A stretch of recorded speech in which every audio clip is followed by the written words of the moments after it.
Why does he find himself doing it? It's not politics. It's not because of politics. With this video, you will discover why.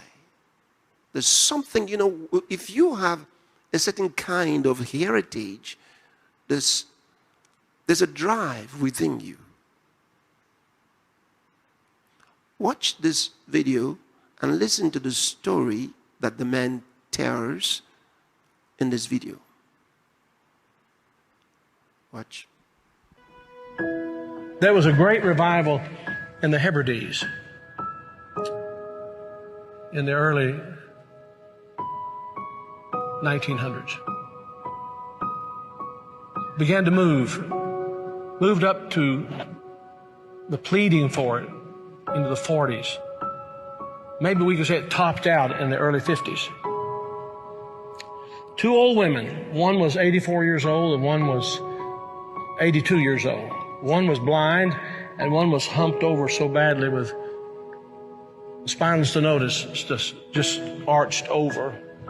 But they had passion for revival. They wanted God to work. This is what happened. They couldn't even get out to the church to pray. They couldn't even get out to the church to worship. Their house became a place to meet. People came in. They got so passionate about revival coming to their isle, the Isle of Lewis. They got so passionate about it. They confronted the preacher and wanted to know if he was thoroughly right with God. And they prayed and prayed and prayed. And they'd seen the Lord, they said, with the church filled up and God blessing, a great overflow. And the fire of God struck that tiny little obscure place off the coast of Scotland. And when it happened, there was a young teenage boy that got saved in it. His name was Donald. And the preacher became so dependent upon Donald and so close to Donald, he would ask him to lead in public prayers and help him with the meetings, and he did. Oh, how God worked. People began to hear about it, and the revival fire spread. It spread. And God blessed in a great way. Those two old women, the kind of people don't want in their church anymore. And from that same island, there was a young girl who was a cousin to Donald Smith, who immigrated to America. Her name was Mary Ann Smith McLeod. She came to America in 1936. She met a man named Fred, and they were married. They fell in love. They were married. God blessed in a great way. And those old women were her aunts. And they came out of that fiery revival, They really experienced revival. And they sent a Bible, a copy of the Word of God that had been used in a special way in that revival, to Mary Ann. She started having children. I think it was 1937 she had her first child. They named him after his father, Fred.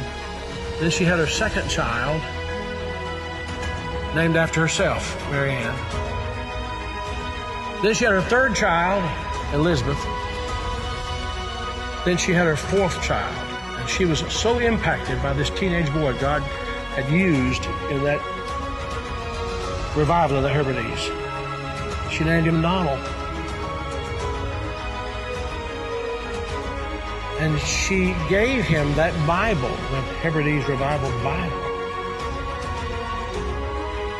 He was born in 1946. He's now the 45th President of the United States.